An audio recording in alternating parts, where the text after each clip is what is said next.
You know, one of the things that I like to do when I'm planning the message is to talk about that which is bothering me. You know, so sharing my struggle with you, and maybe that you can give me some insight.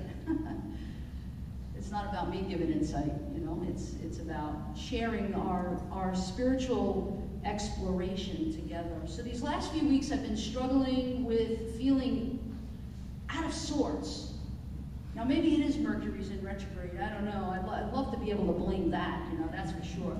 But I know that I've been feeling sort of lacking in patience and less than kind, especially to those who I love the most.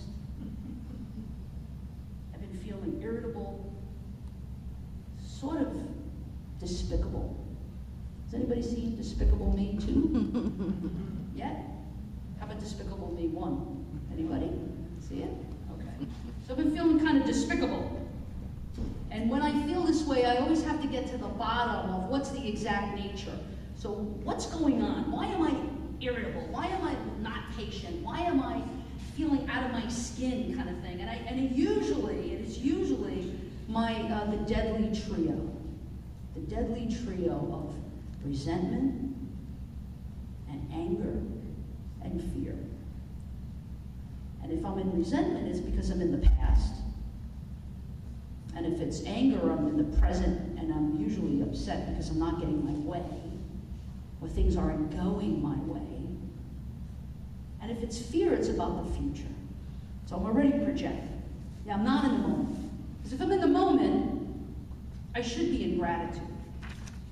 Because everything is really beautiful no matter what is going on, kind of thing. So what's been happening to me lately is this sort of what I call the triangle of self-obsession, this fear, anger, and resentment. It's self-centered. It's the little self.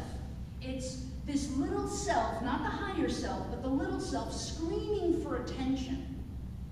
It wants attention. It's needy. It's high maintenance. It has, you know, it's sort of like the dark side. It's sort of like my shadow. It's the shadow self. You know, my way, my needs, my fears, my resentments, my justified anger. And I usually judge this side of myself when it comes out. And can anybody relate to what I'm saying? All right. Yeah, so yeah. Good, I'm not alone. All right. But I usually judge this side of myself as the evil side. The evil twin, kind of. Now, of course, I was raised, and I have to take everything into the context of how I was raised. I was raised in a very religious Catholic family. My mother and grandmother and father were extremely religious and somewhat spiritual, but mostly religious. And my understanding of evil was that there was very clear delineation between what was good and what was evil. There was God and there was the devil. And I would be constantly reminded that when I was bad, when I was being bad as a child, that, the devil immediately was alerted to the badness and like keyed into that. And I had to be really careful not to go there, not to go to the bad side. So it's really no wonder that I judge my shadow self as evil. Now this idea of purity and evil, good versus bad, spirit versus flesh, ignorance versus enlightenment, the shadow versus the light, it permeates all faith practices. And you guys know by now that I'm an interfaith, also like to call myself inner faith minister. And so as an interfaith minister, I like to draw upon all faith practices. And so in the Mohawk tradition, the Native American indigenous faith practice, it's said that every person has both a bad heart and a good heart. No matter how good a man seems, he has some evil. No matter how bad a man seems, there's some good about him. That no man is perfect. What? I'm not perfect? I thought I was perfect. I thought that once I became ordained, and I thought that once I was initiated into the sannyasi, in the Hindu tradition, and all of this stuff, that I would be perfect. Be like a Jesus lizard, walk on water. Oh, you know the Jesus lizard. Oh, good. The Hindu scripture describes, I know what is good good, but I'm not inclined to do it. Hello? Yes. I know also what is bad, but I do not refrain from doing it. I just do as I'm prompted to do by some divine spirit standing in my heart. I know you think that well, I don't know if you think this or not, but you might think that I'm like this real spiritual character up here. If you could come home and live with me, you would, up close and personal, you would see, Chris is like looking at, like she's like, want to stand up and testify? No, I'm just kidding. Don't, no. You would see the shadow. So, in Jungian psychology, the shadow aspect is a part of the unconscious mind that consists of repressed weaknesses, shortcomings, and instincts. So what this may look like in me is my arrogance. I'm right. I know I am. My way is better. It's true. Nobody else can do it as good as me. I'm so self-centered. I think that the world revolves around me. Basically, my defects of character, my humanness, my shadow self, it is a contrast between dark and light. And it is very Jekyll Hyde-ish.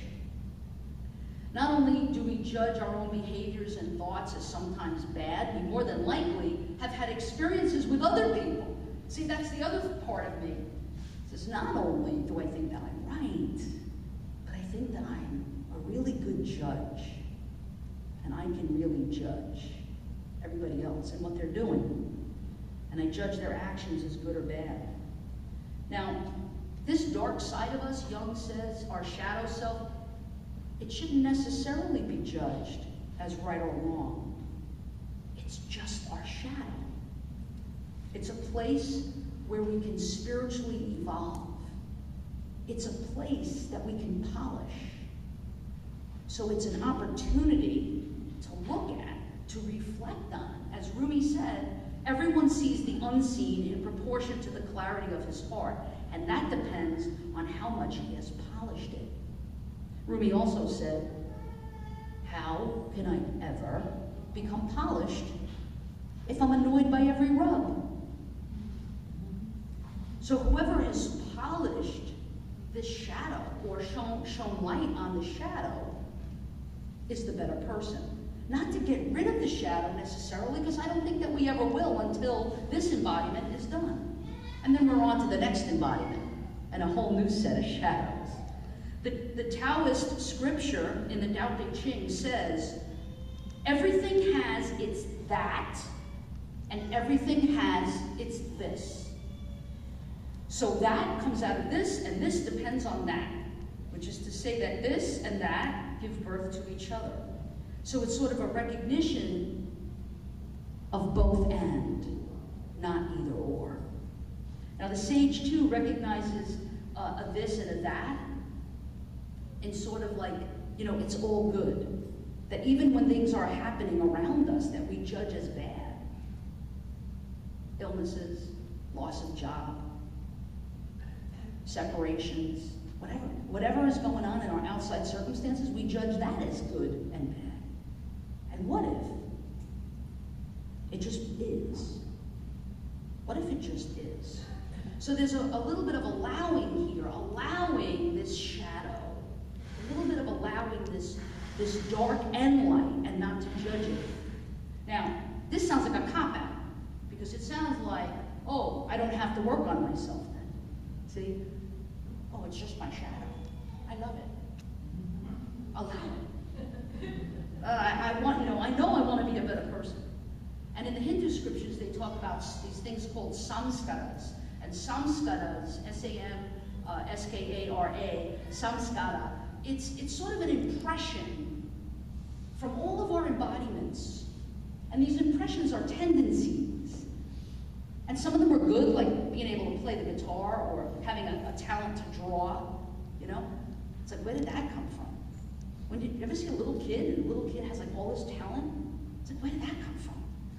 Tendencies from other embodiments, perhaps, right?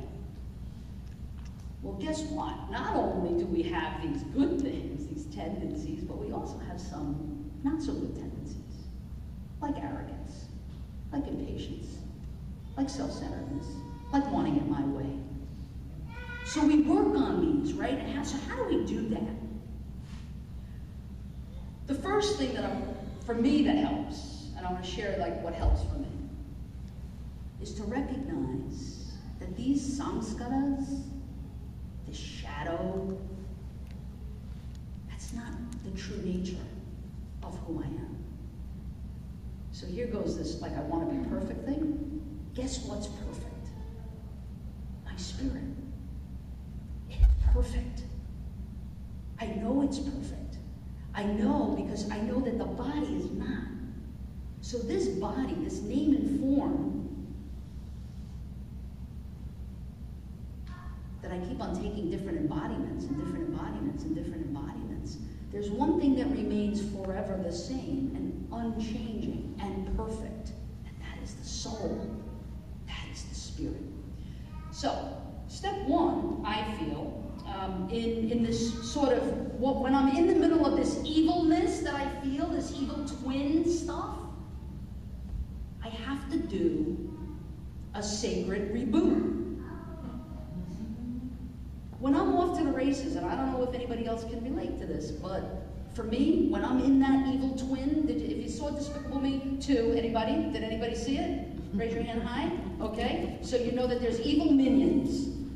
So the evil minions, they turn into these evil things because they were injected with some type of poison.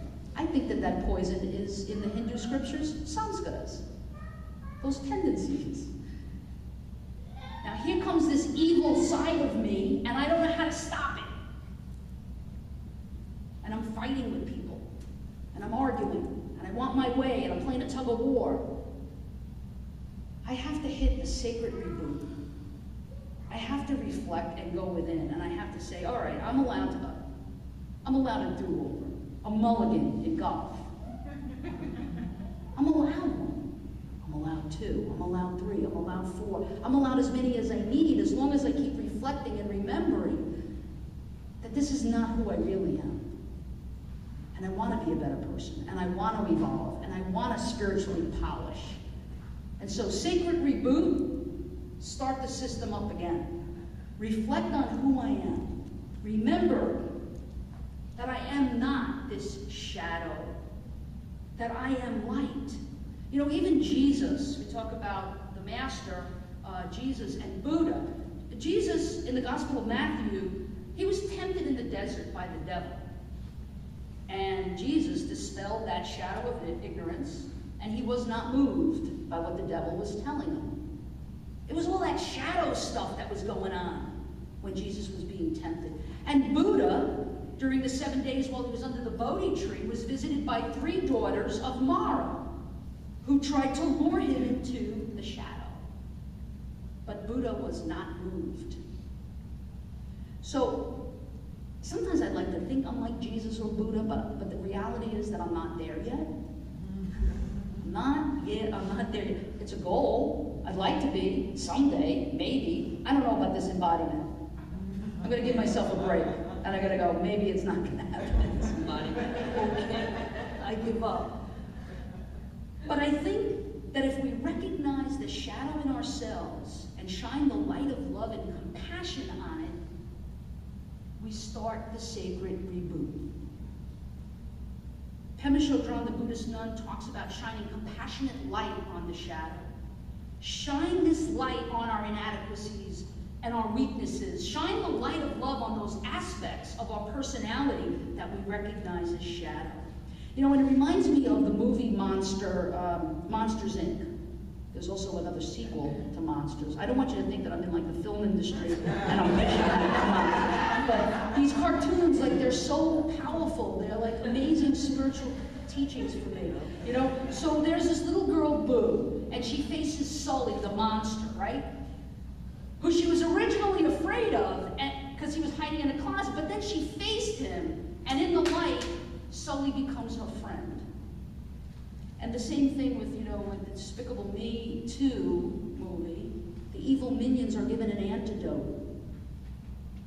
And when they're given this antidote, they suddenly, they get to hit their sacred reboot, and they go back to their higher self, their true nature. This self, this higher self, this blessed self, this is our true self. That's our higher self. It's in a state of perfection.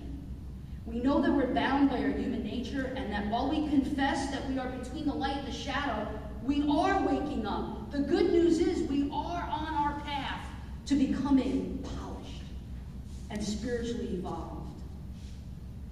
So when I feel the evil minion coming on, I'd like to think the evil minion's gone forever, but it's like, okay. When I feel the evil minion coming on, I can engage the sacred reboot. I can hit reset. I can go within. I can gain some awareness and get to the exact nature of my actions, behavior, and feelings. And remember that I am the higher self. I am the blessed self. And there's nothing despicable about that at all. Namaste.